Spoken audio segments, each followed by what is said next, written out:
जैसे जैसे हालात आगे बढ़ते चले जा रहे हैं, मुख्तलिफ़ अफ़कार के लोग और मुख्तलिफ़ सोचों के लोग मुआशरे के अंदर तरह तरह की बातें और तरह तरह की फ़िक्रें आम कर रहे हैं। इंसान का ये मिजाज होता है कि शर को जल्दी कबूल करता है, गुनाह की तरफ, बदगुमानी की तरफ इंसान का नफ्स जल्दी माइल होता है। जो लोग सदियों से मेहनत कर रहे हैं और दीन इस्लाम की खूबसूरत पुरवकार और मोहब्बत से लबरेज़ तशरीहात उम्मत तक पहुँचा रहे हैं, उन्होंने अव्वलीन जद्दोजहद इस बात पर की है कि किसी भी तरीके से इस उम्मत को अल्लाह और उसके रसूल के साथ जोड़ा जाए सल्लल्लाहु ताला अलैहि वसल्लम।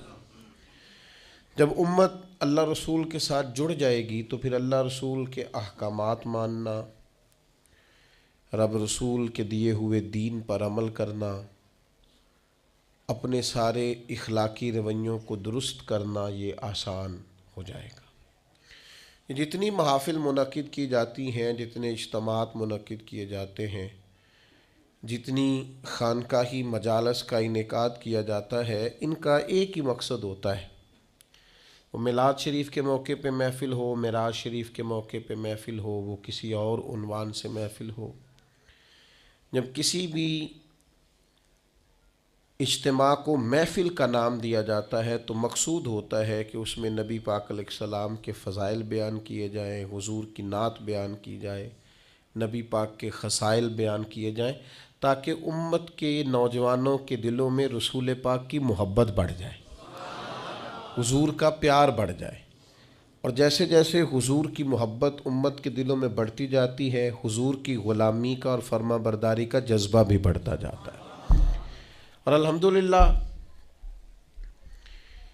इन महाफिल ने, इन इज्तिमात ने एक ज़बरदस्त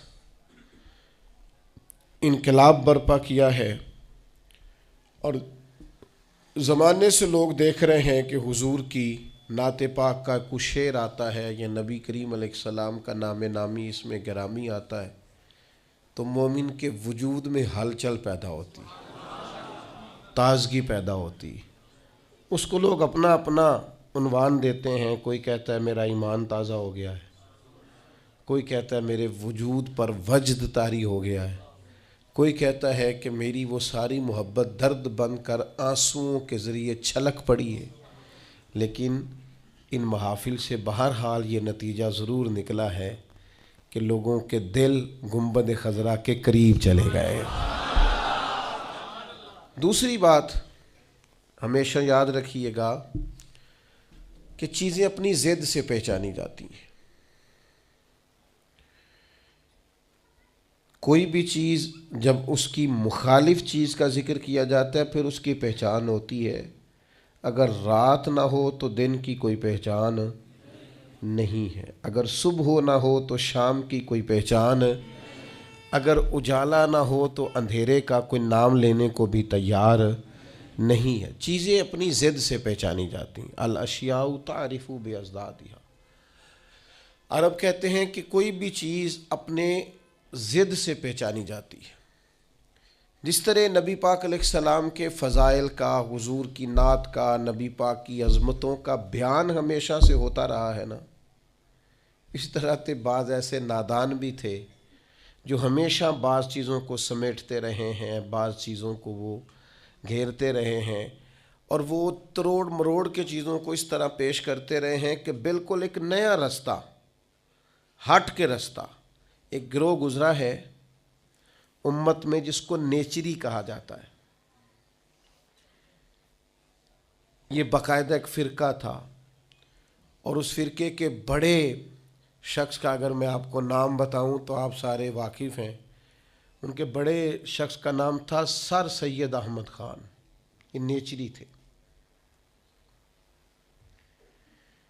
ये कहते थे कि अगर मेराज शरीफ की सारी अहादीस सही भी हों, इन्होंने वो सारी अहादीस लिखी, सारी सही अहादीस को कोट किया सारी सही अहादीस कोट करके कहा कि ये सही भी हैं, रावी भी दुरुस्त हैं, 30 के करीब सहाबा इन रिवायात को रवायत करने वाले हैं। तो फिर भी कहने लगे कि हम इसलिए वाक़या मेराज को माज़अल्लाह तस्लीम नहीं करते कि एक शख्स का, एक इंसानी वजूद का फ़िज़ा में मुअल्लक़ रहना मुमकिन नहीं और फ़िज़ा से गुज़र के जाना मुमकिन नहीं। कहने लगे अगर सारी रवायतें दुरुस्त भी मान ली जाएं तो फिर भी चूँकि ये फ़ितरत के ख़िलाफ़ है, ये रूटीन में जो काम होते हैं उनके ख़िलाफ़ है, तो हम ये कहेंगे माज़अल्लाह रावियों को गलती लग गई है बात करने में।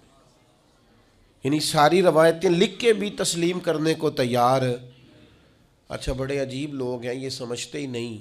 मोजज़ा पता किसे कहते हैं? मोजज़ा और करामत कहते हैं खिरके आदत को। खिरके आदत का मतलब होता है आदत को फाड़ देना। जो काम आदत के मुताबिक चल रहा हो वो करामत और मोजज़ा नहीं होता। जो आदत से ज़रा हट के हो उसको मोजज़ा और करामत कहा जाता है। जो रूटीन में चल रहा हो वो तो चल ही रहा है रूटीन में। हम कहते हैं कि जब रब चाहता है तो नबी के हाथ पे मोजज़ा होता है, वली के हाथ पे करामत होती है। आप कहें जनाब फलाना काम फितरतन हो रहा था, उसूल के साथ हो रहा था, तो बिल्कुल आपकी बात ठीक है। फितरत यही है कि माँ और बाप के मिलाप से औलाद पैदा होती है, लेकिन अगर रब चाहे ना तो जनाब ईसा को बग़ैर बाप के पैदा कर देता है। फितरत यही है कि बच्चे उम्र का कुछ हिस्सा तय करने के बाद 3-4 साल की उम्र में जाकर गुफ्तगू शुरू करते हैं, लेकिन अगर अल्लाह चाहे तो कुरान कहता है कि जनाब ईसा पंगूड़े में कहते हैं इन्नी अब्दुल्लाह आतानी अल किताब, मैं अल्लाह का बंदा हूँ और किताब लेके आया हूँ। यानी वो पंगूड़े में भी ये गुफ्तगू कर देते हैं अगर अल्लाह, इसी को मोजज़ा कहा जाता है। और किताब व सुन्नत इससे अल्हम्दुलिल्लाह मामूर है, भरपूर है। आप कभी गौर फरमाते जाएं, देखते जाएं। फितरत तो यही है ना कि मादरजाद अंधा, कोड़ा, बर्स के मरीज़, ये सारे किसी तबीब के पास जाएं, डॉक्टर के पास जाएं, इलाज कराएं। और आजकल की हमारी ज़ुबान के अंदर अगर कोई शख्स मरीज़ है तो पहले वो टेस्ट कराए, फिर उसके बाद डॉक्टर का तजवीज़ करदा नुस्खा इस्तेमाल करे, ऑपरेट की ज़रूरत है तो ऑपरेशन कराए, फिर ठीक होगा। लेकिन अगर चाहे ना रब और दे अपने नबी को मोजज़ा, तो फिर कुरान कहता है कि जनाब ईसा अलैहिस्सलाम अगर मादरजाद अंधों को और कोड़ों को हाथ फेर दें तो अल्लाह शिफा अता फरमा दे। और ये तीसरे पारे में आपको मुयस्सर आएगा, मिलेगा। उसूल फितरत यही है, मिजाज यही है, रूटीन यही है कि रब चाहता है तो फिर ही इंसान पैदा होते हैं, अल्लाह चाहता है तो फिर ही हैवान पैदा होते हैं, रब चाहता है तो चरिंदे परिंदे पैदा होते हैं। लेकिन अगर अल्लाह चाहे और अपने नबी को मोजज़ा दे तो फिर हज़रत ईसा अलैहिस्सलाम मट्टी की मूरत बना के फूंक दें तो अल्लाह ताला उसे ज़िंदगी अता फरमा देता। और ये कुरान मजीद है। अब वो लोग जो ज़िद कर बैठते हैं ना मोजज़े के मुकाबले में कि मेरी अकल नहीं मानती, तो भाई उनसे हमारी गुजारिश ये है कि बहुत सारे लोगों की अकल तो खुदा को भी नहीं मानती माज़अल्लाह, तो क्या फिर उनकी अकल के मुताबिक दीन को लिया जाएगा? फिर ये क्या कह दिया जाएगा कि चूँकि तेरी अकल में नहीं आता तो लिहाजा है ही नहीं माज़अल्लाह। तो मोजज़ा जो होता है ना, मोजज़ा वो अल्लाह की अता से नबी का कमाल होता है। आप देखें ना सहाबा क्या फरमाते हैं। हज़रत अब्दुल्ला इब्न अतीक रज़ी अल्लाह ताला अन्हु की पिंडली टूट गई, सही हदीस में मौजूद है। अब अगर पिंडली टूट गई है, टांग टूट गई है, तो उसका तरीका यही है कि हमारे यहाँ जो आज मुरव्वज है वो यही है कि वो किसी डॉक्टर तबीब को दिखाया जाएगा, उसका इलाज होगा। और आजकल तो ऑपरेशन किए जाते हैं, उस ज़माने में भी जो तरीका था वो इख्तियार किया जाएगा और उसके मुताबिक इलाज होगा। लेकिन हज़रत अब्दुल्ला की पिंडली टूट गई, वो नबी करीम की बारगाह में आए, टूटी हुई पिंडली। आप चले जाएं किसी बड़े से बड़े डॉक्टर के पास, मुझे बताएं कि वो कभी सिर्फ खाली हाथ लगाए और चीज़ को शिफा हो जाए। लेकिन यहाँ मंजर ये है कि पिंडली टूट गई है, महबूब ने लुआब दहन लगाया है, अल्लाह ने शिफा अता फरमा दी। आप इस मिजाज को समझें, ये दीन का बाकायदा उन्वान है, ये बाकायदा उन्वान है दीन इस्लाम का। अब आंखें किसी शख्स की दुखती हैं तो अब तो खैर अल्लाह ताला ने आसानी कर दी, वरना ये 10-15 साल पहले काला मोतिया, सफ़ेद मोतिया एक बहुत बड़ा मर्ज होता था और बाकायदा मुश्किल था लोगों के लिए इलाज की तरफ बढ़ना, एक मुश्किल काम था। और आँखों की बिनाई आज भी आप देख लें, पैदाइशी तौर पर बच्चे बेचारे बाज आँखों की नज़र की कमज़ोरी का शिकार है, इतनी मोटे शीशों की ऐनकें उनको लगी हुई हैं और बड़ी मुश्किल से वो देख पाते हैं। लेकिन फ़तेह खैबर के मौके पर हज़रत मौला अली शेर खुदा को आशूब चश्म है, और जब हुजूर ने फरमाया अली को बुलाएं तो कहा या रसूल आँखें दुखती हैं, तो फरमाया बुलाओ तो सही ना। तो बुलाया है तो मौला कायनात फरमाते हैं नबी करीम ने लुआब दहन लगाया है, इतना अच्छा तो पहले नज़र नहीं आता था जितना अब नज़र आना शुरू हो गया। ये क्या है? ये नबी पाक का। आपको समझ आ गई मसले की? सबसे पहले मैंने ये अर्ज़ किया कि इन महाफिल का फ़ायदा ये है कि उम्मत को हुजूर के करीब किया जाए। दूसरी बात ये कि एक है फितरत से काम चलना और एक है नबी का मोजज़ा होना। यानी सहाबी ने हुजूर से कहा या रसूलल्लाह जंग के मौके पर मेरी तलवार टूट गई, तो नबी पाक ने छड़ी उतार के ना एक टहनी तोड़ के एक दरख्त से दी। तो वो सहाबी फरमाते हैं जब महबूब ने तोड़ी तो वो टहनी थी, मेरी तरफ आ रही थी, टहनी थी, और जैसे ही महबूब ने मुझे थमा दी उसे अल्लाह ने तलवार बना दिया। ये क्या है? ये नबी का। एक तीसरी बात सुने, इस्लाम का निज़ाम दो तरीक़ों से चलता है। एक इस्लाम का निज़ाम चलता है असबाब के साथ, आग जलाती है, दरिया डबोता है, इंसान पर तलवारें और ज़ख़म लग जाएं तो उसे तकलीफ़ होती है।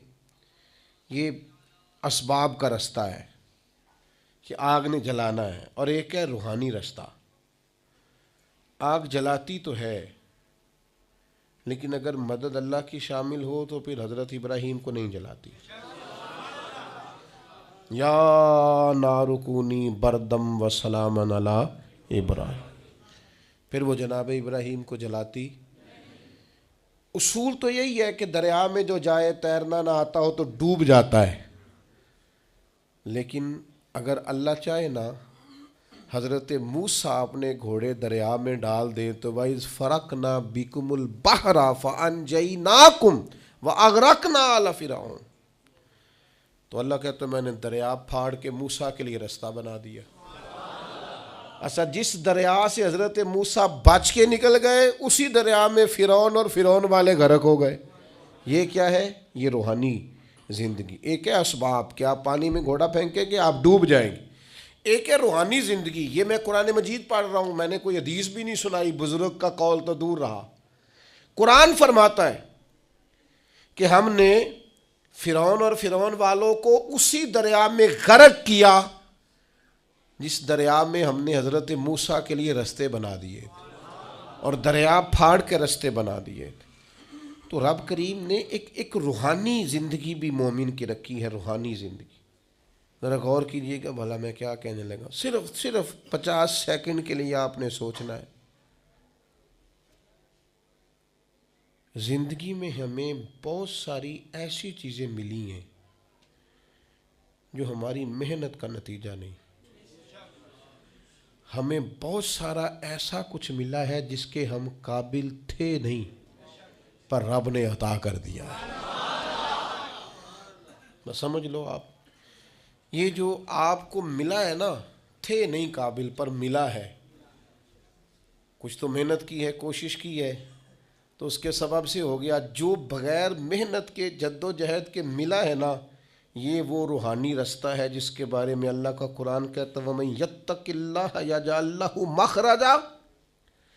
जो अल्लाह से डरेगा, अल्लाह हर मुश्किल से निकलने के लिए उसे रास्ता अता कर देगा।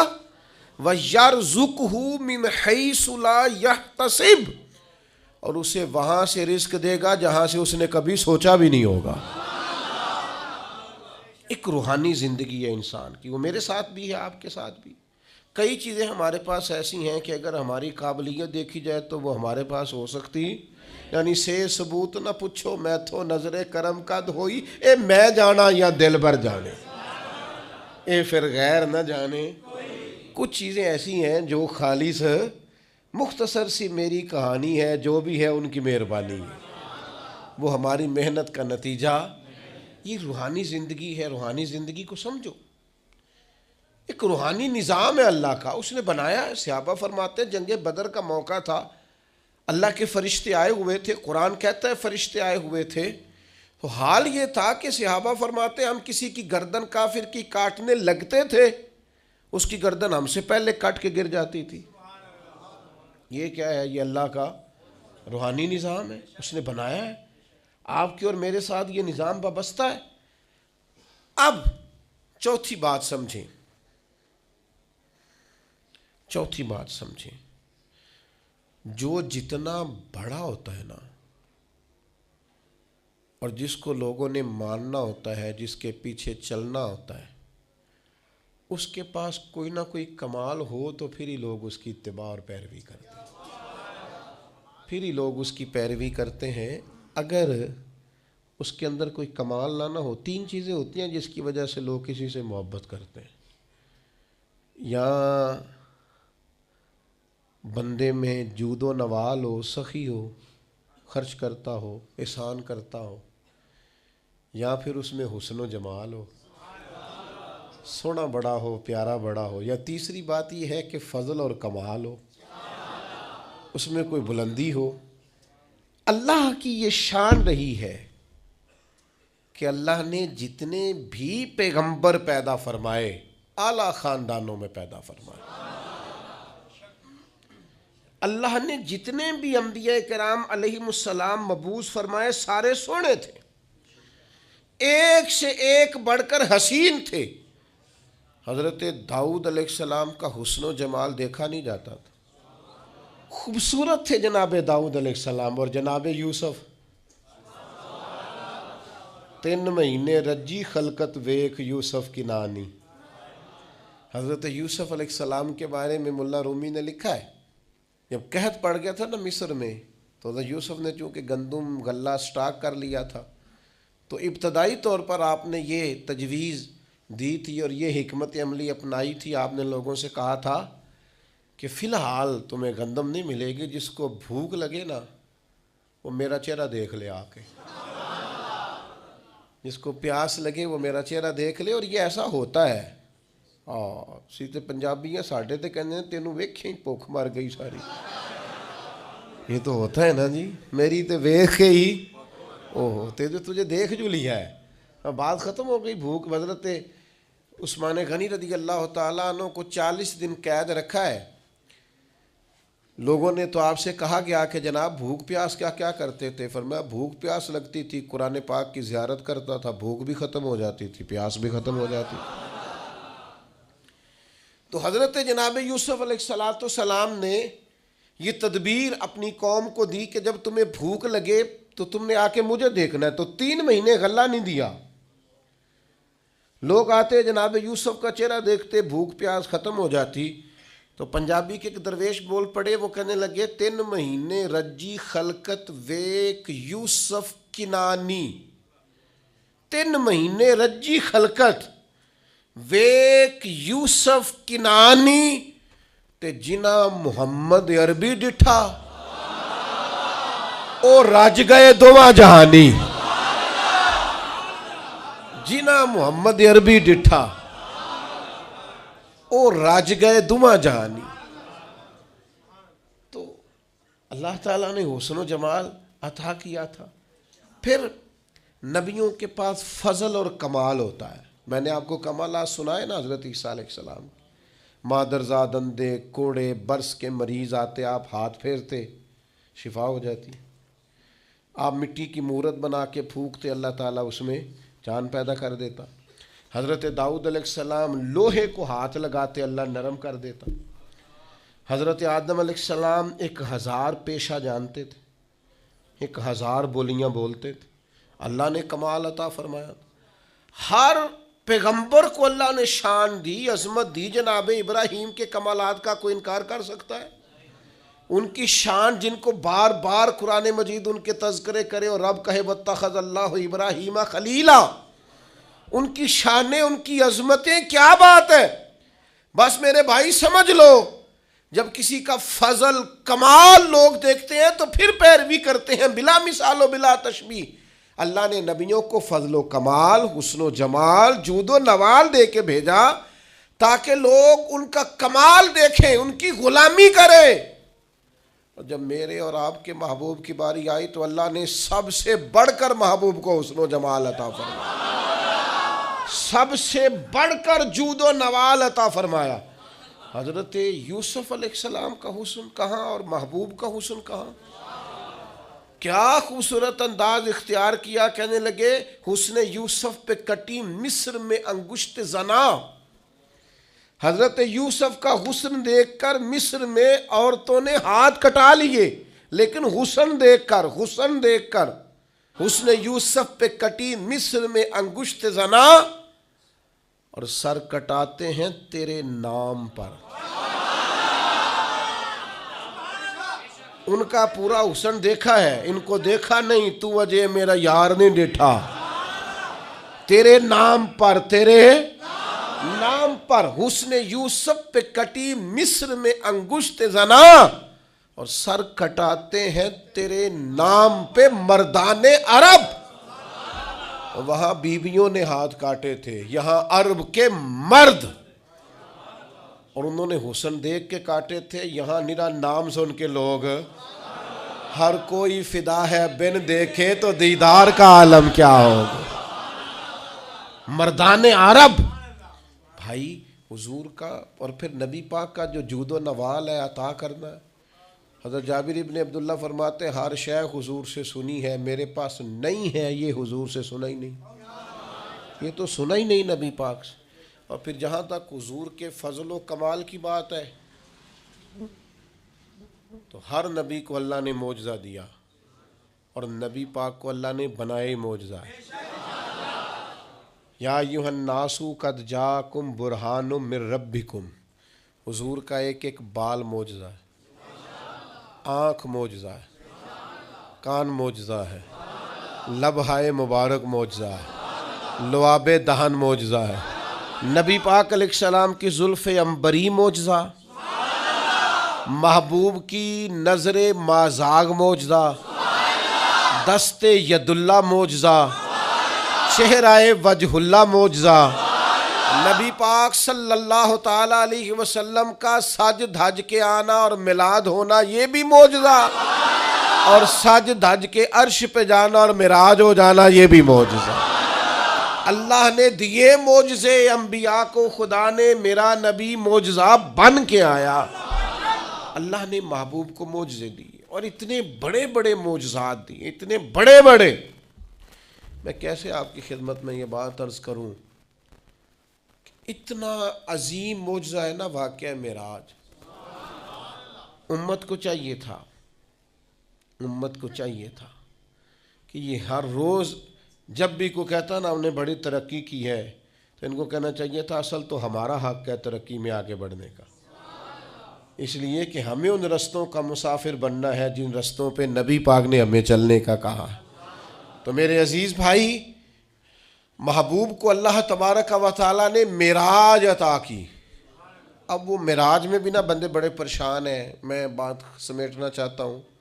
अब ज़माना हो गया एक ग्रुप है, मैंने जुम्मे में कहा था कि अब हर साल नहीं हम दलीलें देना चाहते कि हुजूर ख्वाब में गए हैं कि हकीकत में गए हैं।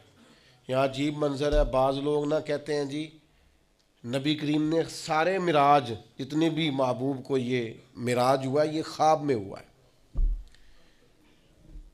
मैं अगर कहूँ कि मैंने रात को ख्वाब देखी है मैं पाकिस्तान का सदर बन गया हूँ, तो आपको कोई इतराज़ है इस बात पे? ख्वाब जो किसी ने कोई इतराज़ है? वैसे मैं कहूँ यहाँ खड़ा होकर कि मैं सदर हूँ तो आपको इतराज़ है, क्योंकि जनाब आप सदर नहीं है। मेरी बात की समझ आ रही है? कोई शख्स आप में से उठ के कहे कि मैंने ख्वाब देखी है, रात ख्वाब में मैं यहाँ से निकला हूँ, अमेरिका गया, वहाँ से बरतानिया आया, वहाँ से हॉलैंड चला गया, वहाँ से अफ्रीका के जंगल देखे, वहाँ से मैं अरब आ गया, मैंने जो है वो दुबई और मस्कत और ये सारे रेगिस्तान देखे, और फिर मैं अल्लाह ने मुझे मौका दिया और मुझे हरम की हाज़री नसीब हुई, ख्वाब में मैं सारा देख के आया हूँ, तो आपको कोई इतराज़ है? क्यों जी? क्योंकि और अगर वो कहे हकीकत में मैं सुबह निकला और यहाँ से अमेरिका गया और वहाँ से मैं अफ्रीका आया, वहाँ से बरतानिया, यूरोप, ये हंसाने को नहीं कह रहा, समझाने को कह रहा हूँ, वहाँ से फिर मैं सारा अरब घूम के शाम तक घर आ गया, सुबह निकला, तो आप मान लेंगे? क्यों? ये मुमकिन है? आप कहेंगे मियाँ सिर्फ अमेरिका की फ़्लाइट अगर यहाँ से डायरेक्ट भी को जाए तो 14-15 घंटे की, तो आप तो एक दिन भी मुश्किल वहाँ पहुँचेंगे, सुबह से शाम तक में। आप वहाँ से वापस कैसे आ गए और वहाँ भी चले गए और यहाँ भी चले गए? ये मुमकिन है? परेशानी होती तब है जब को कहता है मैं हकीकत में गया हूँ। ये जो अबू जाल परेशान हुआ है ना, ये जो अबू लाहब परेशान हुआ है, ये जो उतबा उतैबा, मेरे नाल नाराज़ ना होया जे, मैं कदी कदाई इंज दी गल करना, रोज़ तो करदा ही नहीं। ये जेड़े बंदे अज तक परेशान ने ना, कभी कभी करता हूँ चलो खोगरे हमद से थोड़ा सा गिला भी सुन ले। ये जो आज तक परेशान है ना सारे, ये परेशान इसलिए हैं कि हुजूर अगर कहते ना मैं ख्वाब में गया हूं तो किसी को मसला ही नहीं था। महबूब फरमाते मैं गया हूं। सुबहान अल्लज़ी असरा बिअब्दिही लैलम मिनल मस्जिदिल हराम इलल मस्जिदिल अक्सा। हुजूर मस्जिद हराम से मस्जिद अक्सा तक, और वही एक रात में नहीं हो सकता, वही हफ्तों महीनों का सफर है, वही नहीं हो सकता था। मस्जिद हराम से मस्जिद अक्सा जाया आए नहीं जा सकता, लैलन रात के थोड़े हिस्से में। हुजूर ने फरमाया मैं गया भी हूं, आया भी हूं। और फिर नबी पाक अलैहिस्सलातु सलाम पहला आसमान, दूसरा आसमान, तीसरा आसमान, और खुद हदीस पाक में मौजूद है कि पहले आसमान से लेकर दूसरे आसमान तक का फासला 500 साल की मुसाफत है। फिर इतना ही दूसरा, फिर इतना ही तीसरा, फिर इतना ही चौथा, और फिर उसके ऊपर सिदरतुल मुंतहा। कोई रह फलक उत्ते यार गया, कोई जाके सिदराते हार गया। एक कालिया जुल्फा वाला सी जेड़ा लंघ अरशा तो भी पार गया। ये जो हुजूर ने फरमाया, अगर महबूब कहते ना मैं ख्वाब में गया हूं तो किसी ने परेशान, ये सारे तो परेशान रहे हैं।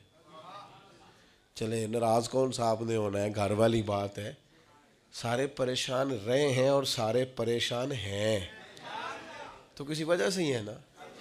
अगर महबूब फरमाते ख्वाब में गया हूँ तो इन्होंने परेशान, ये जो परेशानी है ना, ये इसी बात की है कि महबूब फरमाते मैं गया हूँ। अच्छा, फिर एक और परेशानी है, कुछ इसलिए बिगड़ जाते हैं। चले मैं बुज़ुर्गों के इख्तलाफ की बात नहीं करता, मैं वैसे एक बात करता हूँ। बड़ों को सलाम है, किसी ने अगर कोई दूसरा कॉल भी किया है, लेकिन वैसे मोहब्बत के साथ, प्यार के साथ, अदब के साथ एक बात इस बात पर भी अड़ जाते हैं, महबूब गए हैं पर अल्लाह का दीदार नहीं किया। हज़रत जिब्रील अमीन अलैहिस्सलाम की ज़ियारत करके वापस आ गए, तो ये तो नहीं हो सकता कि मैं आपको बुलाऊं और आपसे मिलूं ही ना। और फिर शेख मुहक्किक शाह अब्दुल अक़सम मुहद्दिस देलवी रहमतुल्लाह लिखा है, हज़रत जिब्रील अलैहिस्सलाम किसी नबी के पास 2 दफ़ा गए, किसी के पास 4 दफ़ा गए, किसी के पास 6 दफ़ा गए। नबी करीम की बारगाह में हज़रत जिब्रील 24,000 मरतबा हाजिर हुए। तो वो तो रोज़ यहाँ आए होते थे, उनसे मिलने जाना था, उनसे मिलने जाना था। महबूब तो गए, और फिर हुजूर अलैहिस्सलाम फरमाते हैं मैंने अपने रब को सोनी सूरत में देखा। और नबी पाक फरमाते हैं रब ने अपना दस्ते मुबारक मेरी पुश्त पे रखा, उसकी ठंडक जो उसकी शान के लायक पुश्त पे रखा और उसकी ठंडक मैंने सीने में महसूस की। और हुजूर फरमाते हैं जब अल्लाह ने वो दस्ते मुबारक रखा तो फिर मैंने मशरिकों को भी जान लिया और मगरिबों को भी जान लिया, फिर सारे उलूम मुझ पर वाज़े हो गए। इब्ने याकूब को अल्लाह ने सूरत बख्शी, यद बैज़ा की कलीमुल्लाह को नेमत बख्शी, और जनाब ईसा को मसीहाई की दौलत बख्शी। हर नबी को कोई इज़्ज़त कोई अज़मत बख्शी, मेरी सरकार को बेपर्दा ज़ियारत, मेरी सरकार को बेपर्दा ज़ियारत। तो मेरे अज़ीज़ याद रखिएगा कि हुजूर का वाक़या मेराज ये तो उम्मत के लिए शानों का बायस है, ये तो अज़मतों का बायस है। इसलिए अच्छा फिर एक और मसला भी, आज एक दोस्त मुझसे कहने लगे, एक साहब कह रहे थे 27 रजब को महफिल नहीं करनी चाहिए, ये तो कन्फर्म ही नहीं है कि 27 को मिलाद हुई थी। मैंने कहा ये तो मिलाद वाली बात हो गई। एक साहब मुझसे कहने लगे कि हुजूर का मिलाद 12 रबीउल अव्वल को नहीं। मैं क्या तू परेशान ना हो, मेरी जमात बड़ी प्यार वाली है, वो तो सफ़र में भी मिलाद करती रहती है, रबीउल सानी में भी मिलाद की महफिल है। अब तो मुझे ज़माना गुजर गया सफ़र करते, वो तो सारा साल ही मिलाद करते रहते, आप क्या बात करते। हम कौन 12 का पाबंद रहा, सारा साल मिलाद होते। कहने लगे जी 9 है, तो मैंने कहा फिर भी कोई एतराज़ नहीं, आप 9 को कर ले, हमें कोई परेशानी। हम 27 रजब को मेराज की महफिल कर रहे हैं, आपका ख्याल है 5 रजब है, आप 5 को मेराज की महफिल कर रहे हैं, हमें तो कोई परेशानी वाली बात। तो बिला वजह के उलझाओ, बिला वजह की बहसें नहीं होनी चाहिए। बात को ख़त्म करता हूँ, करना क्या है, उम्मत ने करना क्या है। वाक़या मेराज सबक क्या देता है, दरस क्या देता है। वाक़या मेराज उम्मत को ये सबक देता है कि नबी पाक अलैहिस्सलाम ने अपनी हयात ज़ाहिरी में जितना सफ़र किया है वो उरूज की तरफ किया, वो फतह की तरफ किया है। नबी पाक अलैहिस्सलाम ने हर कदम उठाया है तो वो जद्दोजहद है, वो कामयाबी है, वो आगे बढ़ना है, वो उरूज है। वो 1 2 3 सहाबा से बात शुरू हुई, फिर हुजूर मदीना तैयबा तशरीफ ले गए, फिर हालात का ये रंग हुआ कि इन्ना फतहना लक फतहम मुबीना, फिर वो उरूज हुआ, वो 23 सालों में वो इनकलाब आया, आगे बढ़ना, जद्दोजहद करना, कोशिश करना, उरूज की तरफ जाना। वो वक्त आया कि इज़ा जाअ नस्रुल्लाहि वल फतह वराइत अन्नास यदखुलून फी दीनिल्लाहि अफ़वाजा। महबूब आप देखेंगे अल्लाह की मदद आई, फतह हासिल हो गई, फौजों की फौजें दीन में दाखिल हो रही। उरूज है, कमाल है, तरक्की है, आगे बढ़ना, जद्दोजहद करनी। उम्मत आज बैठ के सोच रही है कि हमने कोई मेहनत ही नहीं करनी, हमने आगे नहीं बढ़ना, हमने किसी इजाद की तरफ तवज्जो नहीं देनी, हमने तरक्की का कोई रास्ता इख्तियार नहीं करना। ये एक इजाद करके हमें दी गई है ना मोबाइल, तो उसका मतलब ये है कि हम अपनी कमर टेढ़ी कर लें लेट लेट के मोबाइल देख देख के। हमें तो देखना चाहिए था कि टेक्नोलॉजी बढ़ रही है, इजादात बढ़ रही हैं, हमें आगे बढ़ना है, मुसलमानों को आगे जाना है, और किस तरह करके फ़रोग़ दीन के लिए इन सारी चीज़ों को इस्तेमाल करना है, और ज़्यादा से ज़्यादा तरक्की हासिल करके अपने दीन को फ़रोग़ देना है, आगे बढ़ना, उम्मत का सर ऊंचा करना है। लेकिन उम्मत है कि वो बार बार पीछे हटती जा रही है, बार बार कमज़ोरी दिखाती जा रही है, बार बार हम हैं कि हमारे कदम लड़खड़ाते हैं, हम पीछे की तरफ आते हैं, हम आगे कदम ही नहीं उठाते। मिराज हमें बताता है कि उम्मत तूने उरूज हासिल करना है। हुवल्लज़ी अरसला रसूलहू बिल खुदा व दीनिल हक़ लियुज़हिरहू अलद्दीन कुल्ले। हमने ये रसूल तुम्हें इसलिए अता किए हैं, ये शानों वाले रसूल तुम्हें इसलिए दिए हैं कि हम इस दीन को तमाम दीनों पर गालिब कर देंगे। इस्लाम की फितरत में कुदरत ने लचक दी है, उतना ही ये उभरेगा जितना कि दबा दोगे। ये दीन गालिब होने के लिए है। वाक़या मिराज क्या बताता है हमें?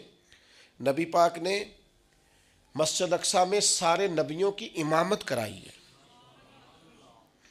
जिस तरह नबी करीम नबियों के इमाम हैं, ये उम्मत उम्मतों की इमाम है। इसने इमामत करनी है, इमामत, तरक्की, उरूज, जद्दोजहद, आगे बढ़ना। मिल्लत के जवानों, वाक़या मिराज तुम्हें बताता है कि तुम्हें आगे बढ़ना है, तुम्हें कोशिश करनी है। उठ के अब बज़्म जहां का और ही अंदाज है, मशरिको मगरिब में तेरे दौर का आगाज। जद्दोजहद करें, मेरा मालिक बड़ा करीम है, जो उसकी जानिब एक कदम उठाता है, अल्लाह की रहमत आगे बढ़ के उसका इस्तकबाल करती है। आप कोशिश तो करें, हिम्मत तो करें, जद्दोजहद तो करें, आप आगे तो बढ़ें। इकबाल कहने लगे, ओ वक्त फुर्सत है कहाँ, काम अभी बाकी है, नूरे तौहीद का इत्माम अभी बाकी है। वाक़या मिराज हमें बताता है हमने आगे बढ़ना है, कोशिश करनी है, जद्दोजहद करनी, करेंगे इंशाअल्लाह। जो शख्स जिस हद तक अपने लिए, मुल्क के लिए, मिल्लत के लिए, ख़ानदान के लिए, कबीले के लिए, दीन के लिए जद्दोजहद कर सकता है, वो करे, वो आगे बढ़े, हिम्मत करें, दो दो चार चार लोगों का बाजू थामे, सहारा बने, लेकिन उरूज की तरफ बढ़े। नौजवानों से कहता हूं, जदीद हालात को देखो, सीखो, टेक्नोलॉजी की तरफ बढ़ो, इल्म की तरफ बढ़ो, शऊर की तरफ बढ़ो, बैठे ना रहो। दो दो चार चार पांच पांच 10 10 कोर्सेज करो, आगे बढ़ो।